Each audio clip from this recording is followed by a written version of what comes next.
Hello. We are going to talk about portions today. I think you'll all agree that portion size is very important.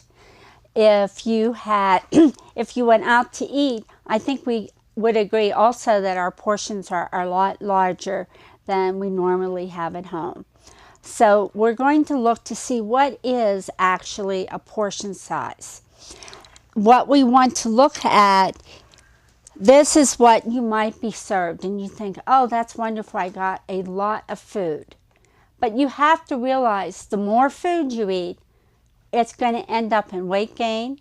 It's going to mean usually that you'll have to buy larger clothes. You'll have to go to the doctors more, have more medications. And so is it really worth it to have your meal supersized? The other thing with the gas price the way it is today, the more you weigh, the more gas you use. So that's another reason we want to reduce our portion sizes.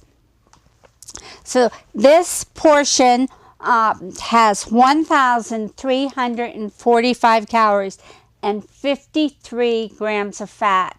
Most of us should only have no more than 50 grams of fat per day, and this is in one meal. Whereas this meal over here is a better portion size, and it's only a fourth of a cheeseburger. And let me give you a little hint right here too. If someone asks me if I order a burger and they ask me if I want cheese on it, I'll say no. That's an extra 100 calories and anywhere from 9 to 11 grams of fat. And I can have that some other place. Maybe ice cream. Those of you that like ice cream. All right. So this meal only has 685 calories and 33 grams of fat. What you could do also is add a salad to this if you didn't think this was enough food. So it's very important that you weigh and measure your food. If you just ate 100 extra calories a day, in a year's time, you will gain 10 pounds. You might say, what's 100 calories?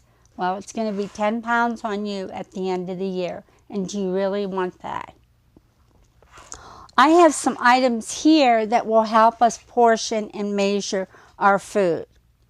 So we have the scale, of course, that we want to weigh our food on. And whenever you do weigh your food or measure it, make sure that you are weighing it or measuring it in the cooked state, in the state that you're going to eat it. For the scale, whenever you're weighing your food, you want to make sure if you're placing your food on a plate that you zero out the plate before you actually put the food on it, so that you are actually only weighing the amount of food that you're going to consume.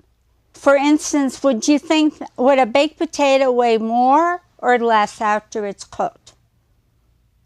You're right, it would weigh less because the water would be out of it. And every 3 ounces of this potato would equal 15 grams of carbohydrates. And if you used your measuring cups, you want to make sure that they're even, they're flat. I call them pregnant. You don't want to have something that's like that and call that 1 cup. That would be more like 2 cups. And then we have our measuring spoons you can also use for your butter, peanut butter, and salad dressings. Now, these are some items that you can use for whenever you go out, because I don't expect you to take your measuring cups and scales with you. So they tell us a size of a baseball is 1 cup of food. So if you have a baseball, then you have 1 cup of food. And notice, gentlemen, this is a baseball and not a softball. Okay. For a half a cup, it's the top of a light bulb. Would be a half a cup on your plate, like a half a cup of potatoes.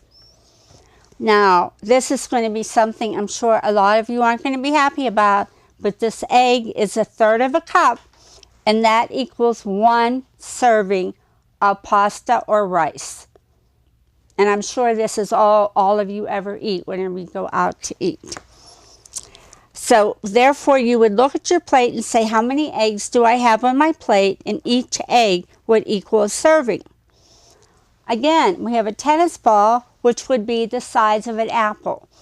The next they either say a deck of cards, but for the 2010, they're now saying a mouse is 3 ounces of meat. So these are just some tools that you can use to help you make the proper portion selections whenever you're out. Thank you.